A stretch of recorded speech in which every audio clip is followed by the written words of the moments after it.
Welcome to Navigating the Customer Experience. Want to improve your organization's customer service? Looking for insider tips to knock your customer socks off? Then you're in the right place. Here's your host, Yannick Grant. Welcome to Navigating the Customer Experience. On today's episode, our guest is Art Harrison.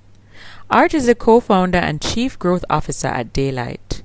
He's an experienced entrepreneur and leader with over 20 years of experience developing and delivering production-grade solutions.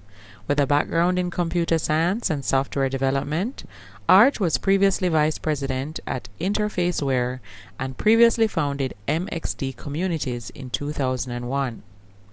So, without further delay, sit back, plug your earphones in, and let's jump right into this conversation with Art. Welcome, Art. Thanks for having me. Awesome. All right. Now we give our listeners a little overview of our guests in the bio, which is awesome. But we also like to hear in your own words a little bit about your journey. How did you get to where you are today? Like most people, it's been an interesting journey. It's not one that I would have mapped out in advance, but I'd say I've always been passionate about using technology and building things, and I think that's been really the guiding principle of my career. So I started off very entrepreneurial in the social networking and online dating space when I was in university. And really what I found from that led me to marketing and ultimately led me back to being a founder again here at Daylight.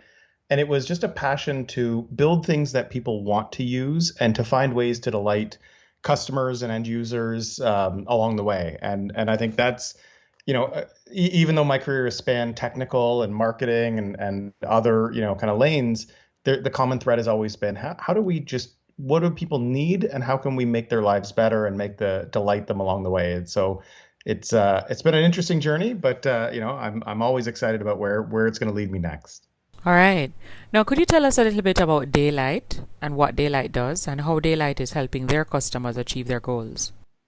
Sure, absolutely. And kind of in the interest of this podcast, Daylight is kind of in the space of customer experience in that we're a platform that helps large enterprises primarily, but really any organization that is that knows how they want to improve the experience they're providing, not just to their customers, but to their employees as well.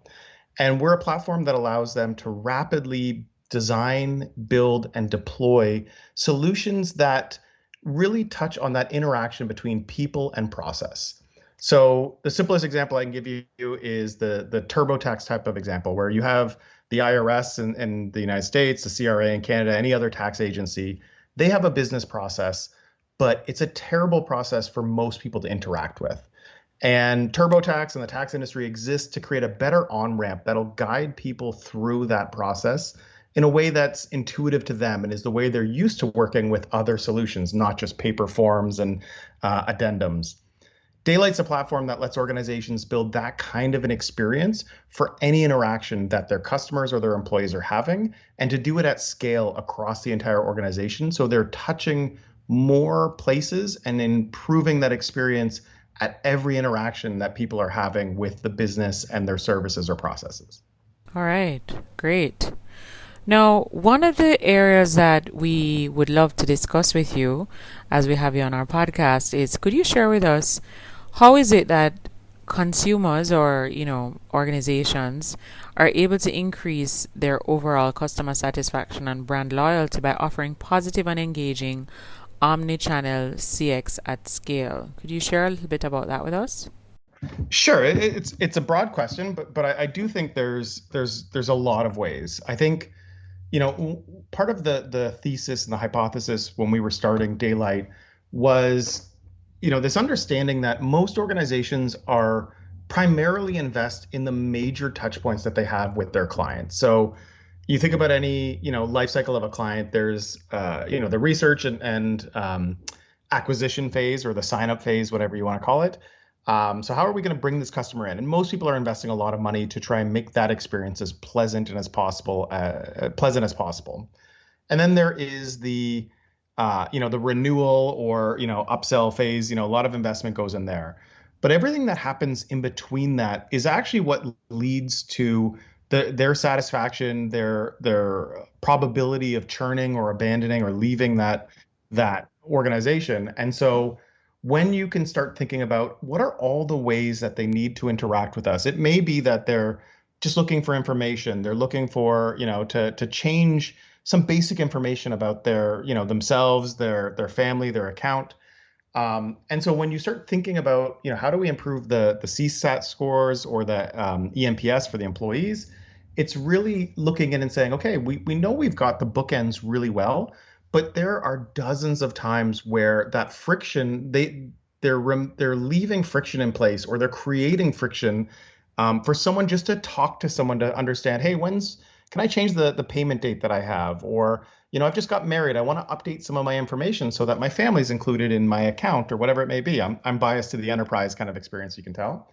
When they can look at that and say, how do they, what are all those touch points? How can we make a bigger impact and improve the experience across all of those areas? And, furthering that to, like, how do they want to have that experience? It's one thing to say, we're going to make everything available online and self-service. And there is a core group of customers that care about that. But you need to also think about, well, sometimes there's a lot of information there, or it's someone that doesn't want it. They just want someone to take care of it for them.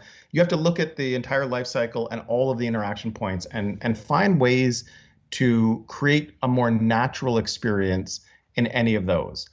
I know I'm answering, it's a long answer to a simple question, but one of the key things that we talk about at Daylight when we're talking with customers is changing this mindset of, I have a business process. I have something that I want to accomplish. And so I'm going to push it onto the customer in the way that I need it for them to give me their information. So you think about a bank, they have a process for anything. You want to open a new checking account. This is how they need the information. And historically, they would, even if they were digitizing it, they'd take their process and put that online. But that's not how we think. As consumers, we don't think about their business process. We think about the outcome we want to have, or the experience. So you have to, kind of evaluate all of those touch points from the perspective of the person doing it and try to make those improvements. Wow, love that. Okay, thank you for sharing. Now, in preparing for this interview, I noticed that when you were introduced, it was introduced that you were a good candidate to speak about how low-code is disrupting the CX landscape. Could you share with our listeners what low-code is, for those of listeners who are not familiar with that, and why do you believe it's disrupting the CX landscape? Absolutely, yeah. So typically, low-code, it can mean a lot of things to a lot of people, but the simplest description of that is, for historically, anything that you were building new, a technical task, required software developers, designers, people with on the technical side of the spectrum, to understand your needs and build that solution for you to the best of their understanding. And what low-code does is it changes the paradigm so that, by reducing the technical bar to build new solutions, you're shortening the distance between the person who actually knows the problem and most likely even knows what the solution would be, and that solution getting built. So low-code exists in just about any category, any industry. If you've used, I'll think of some brand names I have no affiliation with, but whether it's GoDaddy or Squarespace or any website builder, 10 years ago, 20 years ago, you had to learn HTML, you had to learn how to code a website. Now you can go on to a low-code solution where you're dragging and dropping and building something that is professional grade, that looks amazing, that works on any device. That's low-code transforming who can build websites. And when you think about the experience realm, whether that's digital experiences, the employee experiences for someone that works in a branch, the tools that are going to make your call center more effective, any area that typically was relying on, a service, like an integrator, an SI, or a technology team within their own organization, they were waiting in the queue, depending on the size of their budget, to get work done. They might have to wait months and months. They get something done eventually, but it's not what they wanted. Low code really changes that, because now that person that is on the front line who knows this is where it's always problematic with a customer. I wish that I could just, automatically do these couple of tasks, or I wish I knew what to do when they said that they want to purchase this product or change their account in this way. They understand that problem, and low code empowers them to build, if not 100%, 80, 90% of their solution directly and keep changing it when they actually use it in the field. And so that it just means the iteration, the time to value, and the bar or the barrier to making these better experience is dropping. And that means you're going to continue to see improved experiences that are really meeting the needs of employees and customers across all kinds of organizations. All right. So basically making things more accessible to the average person. And I guess it really boils down to, as you were saying, as I was listening to you, it really boils down to, I believe, also ensuring that everybody can have access to do the exact thing. When you were speaking just now, I was thinking of Canva. And I was thinking of, back in the day, if you wanted to do a flyer or some form of, publication for marketing or advertising, you typically, get a graphic artist or even an advertising agency who have the talent in house to get it done. But I mean, you can become your own designer with Canva. They've made it so easy. And I thought of that when you were talking about making the design process and the coding process so easy.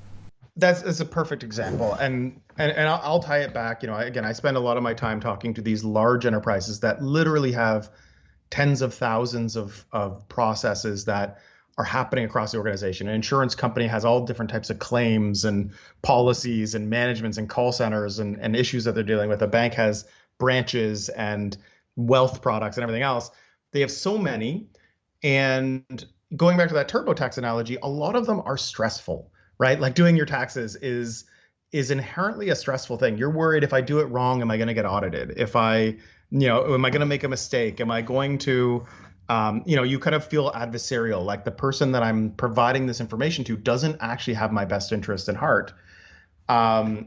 When you can take all of those processes and reduce the cost to actually make something that's more intuitive, more delightful, you're enabling the people on the business side who know that we can improve the experience, our satisfaction scores, to make that improvement. You're improving the lives of the people that need to provide the information in, as I said, often stressful experiences. It's like taking a test. Mm-hmm. You're really changing the dynamic of what can be addressed, how easily, how cost effectively it can be, and then dramatically changing the types of experiences that can be built. So you can take something like taxes and turn that into something where it's more conversational. Hey, did you change jobs this year?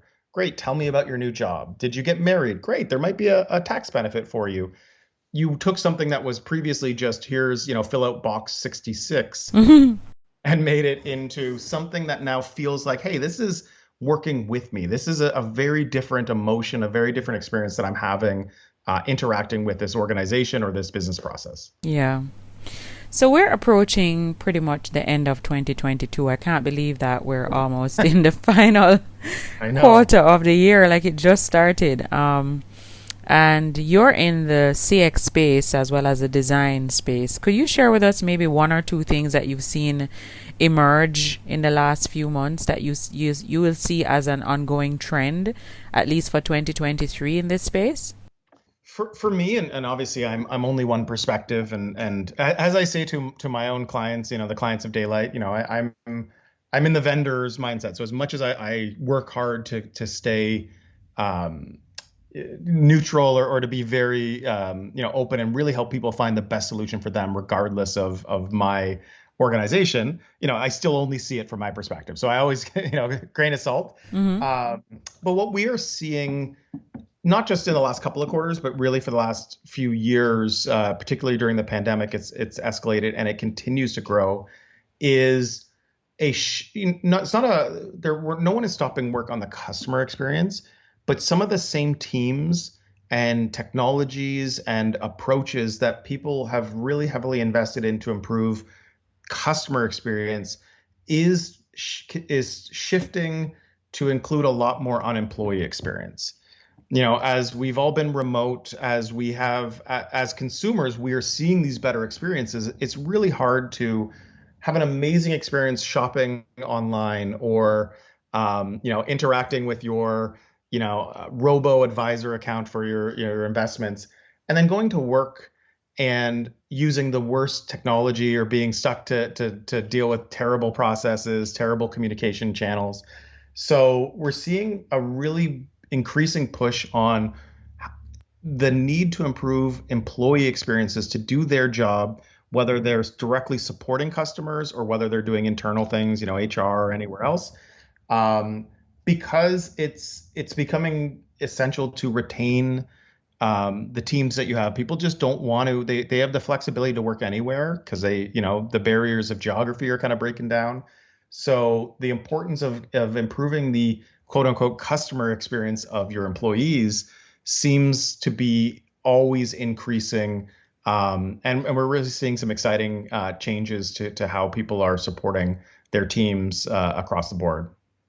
All right, awesome. Thank you for sharing, Art. All right, Art, could you also share with us what is the one online resource, tool, website, or app that you absolutely can't live without in your business?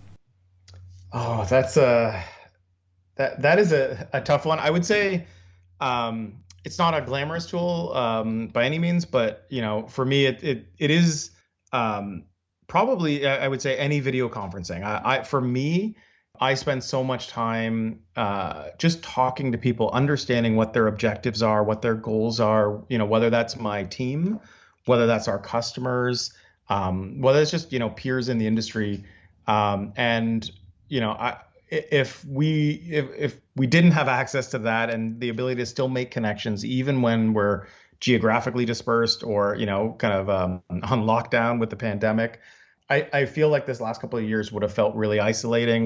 I wouldn't have made the connections and the growth that I've made personally, professionally, with my team. So it's not. There's a lot of other way cooler tools that I use kind of in with my marketing brain or my technology brain. But if you took away my ability to just connect with people, see their faces, and still build meaningful connections, I don't know what I would do. So I think that still to me is the most valuable app. Okay. All right. And then could you also share with our listeners maybe one or two books that have had a big impact on you? It could be a book that you read a very long time ago, or even one that you've read recently, but it still left, a great impact on you. I'm gonna give you a weird one here, and it's just because I consume a lot of information. A lot of it is articles and long form. But there's a book that when you ask me that, there's a book a professor recommended when I was young, and this is not for everyone to read, but it made a big impact on me, just opening my eyes in the numbers way. So it's not about CX or UX, but there's a book called 1, 2, 3 Infinity. And it was a computer science professor that I think at the time basically said, if you can read this and understand this, then I want to work with you on some side projects. So it became a motivation for me to just expand what does infinity even mean, and for me to kind of the keener in me to want to get in the good grace of that professor. So that just had a big impact on me. And my wife actually recently purchased that one for me because I had talked about it, something that I had read in my university days. Then the other book that comes to mind, and I'm just beginning it right now, and I've had it on my shelf for a long time. Someone handed it to me before. Is called the Book of Business Awesome by Scott Stratton. So that's another book. I can't say the impact it's made on me yet, but that's next up that someone has recommended, and I'm going to be reading next. Awesome. All right. So we'll have both those books in the show notes of this episode for those of our listeners that would like to tap into those awesome resources. Now, Art, could you also share with us what's one thing that's going on in your life right now that you're really excited about? Either something you're working on to develop yourself or your people. I think one of the things I'm really excited about, well, I'm always excited about my family. I've got 2 kids that are, going through transitions of, kind of where they are in life. They did their first year away at a sleepaway camp this year. They're moving to middle school. One of them's moving to middle school. So the keeping up with them. My son actually recommended a podcast to me, a business podcast. He's 11 years old that Wow. I'm actually loving. So I'm really excited about the changes of, hey, they're giving me, interesting things that are stretching my mind now. So that's pretty cool. And one of the things I'm excited about, it's a little cheesy, but we made a big investment at our organization in a communication framework. It's kind of under a selling framework. It's a little plug for the group there called value selling. What I really like about it is it really gives a framework for how to have conversations to understand where people want to go, what's stopping them from getting there, and then what they believe the solution would be and how to attach to that. Now, usually that's used to sell, or to do better by your clients and be aligned. I'm really excited about what it's been doing for my organization for the one-on-ones. Something I've wanted to get better at is how do I mentor and provide one-on-ones and coaching to the team, and using that same framework of them saying, where do I want to get? You want to be promoted, you want to get to this point in your career. Well, what's stopping you, and what do you think you could do to further that? And then being able to have them know where they want to go and support them is putting a lot more direction to the one-on-ones I'm having. And I'm really excited about how that's going to make me a better manager, a better leader, and how I'm going to help the people on the team that I directly interact with get where they are ultimately wanting to be in their lives, because that's what breeds a great culture, a great team, and just great people across the board, whether they stay with us or not. So I'm really excited about that. Okay. All right. Thank you so much for sharing. Now, Art, can you share with our listeners where they can find you online? They've listened to this episode. They're quite intrigued with your organization, Daylight, and also yourself as it relates to a lot of the great information that you shared with us today. If they wanted to connect with you or even to follow you on your journey, where can they find you online? They can find, for Daylight, and you can find me there as well. It's daylight.io is our website. I'm pretty active primarily on LinkedIn. So anyone that wants to connect with me on there. On a fun note, a couple times, haven't done it this year, but sometimes I'll even just post my calendar on LinkedIn with a booking tool and just say, hey, anybody that wants to meet, here 30 minutes, let's do 1 or 2 a week. So anyone that's interested, those are the best places to find me. But you can tell I'm very excitable, and I just love talking to new people. So I try to carve out time every week through a lunch club or, just through my own calendar or networking, just to meet new people and share ideas. So if you find me on there, I'm always happy to chat. Awesome. All right. Thank you for sharing, Art. Now, could you also share with our listeners, do you have a quote or a saying that during times of adversity or challenge, you'll tend to revert to this quote? It kind of helps to get you back on track if for any reason you get derailed. So I do, and I'm going to overshare a little bit, which That's fine. It's not a famous quote. It's just it just comes from my dad, and I'm the third. I'm Art, or Arthur the third. My son is now the fourth. We've been the Harrison family line. We've kept that tradition going, and just from an early age, my dad would just kind of like, no matter what adversity we were in, no matter what we were going through, he's like, don't worry, it would either be intermix. You're a Harrison or you're an Art. It's going to work out, and it's going to be fine. And it's not that he was some wild success. It's just, he really managed stress well, and just, knew that life would work out the way that it was supposed to. And it really just embedded in my DNA. And so whether it's the hardest day professionally or personally, whether I'm struggling with something, whether I'm excited about something, it's just in there. And it's kind of repeating in my brain all the time that, like, it doesn't matter. It's going to work out. Like, I'm going to prevail. And I would say, just to anyone listening, like, that was the same philosophy even when I had newborn babies, and my wife or I were stressing about they're not sleeping. I just had that same mantra. It's like, it's going to work out. I'm going to figure out what it is that's making this baby upset, and I'm gonna prevail. And so I really, that simple phrase of like, it's going to work out is what drives me, and it makes me willing to take on any challenge, knowing that, hey, at the end of this, there's a solution. It's going to work out. Even when it seems like it didn't work out, that is it working out. It's still leading you where you needed to be. So that is the kind of quote or mantra that is always with me. I love that. Amazing. And I think at some point in our lives, we all need to kind of give ourselves those kinds of affirmations, because life can become overwhelming and daunting, and sometimes it does feel like all the doors are closing around us. But if you do have that mindset, as Rhonda Byrne from The Secret says, thoughts become things, then if you believe it's going to work out, it will work out. It will. And it really lets you look differently at the things that seem to be the roadblock or seem to be the setback, is that it's still going to work out. I don't know how yet. But I then tend to look back at all of those negative points and know that I wouldn't be where I am today if I hadn't been there. So you change your perspective on everything when you just know that it's working out the way it ideally can. And it's really, to me, it is my superpower, because it really does make everything seem possible. Yeah. Perfect. All right. Well, thank you so much, Art, for hopping on our podcast today and sharing all of these fantastic nuggets with us. It was a wonderful conversation, and we really appreciate you taking the time to come and share with our listeners and impart some really great insights as it relates to, low code and, the different trends that are happening in the CX and the EX space. And even just some basic things as it relates to motivating yourself and affirmations that will help you to kind of overcome roadblocks and move forward. It was a really insightful conversation, and I really am grateful that you took the time to come and speak with us and our listeners. It's my pleasure. Thank you so much for having me. Just want to remind our listeners that you can feel free to follow us on Facebook at Navigating the Customer Experience Community, and follow us on Twitter at Navigating CX.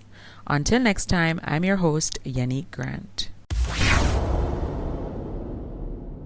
We also have a new book available on Amazon, The ABCs of a Fantastic Customer Experience. It's available in ebook and paperback. So if you want to increase revenue in your organization, build a stronger service culture, and create employees or develop employees who are really mastering service delivery in your business, you need to grab a copy of this book. Until next time, I'm your host, Yannick Grant. Thanks for listening. For more awesome resources to take your customer service game to another level, head over to navigatingthecustomerexperience.com. See you next time.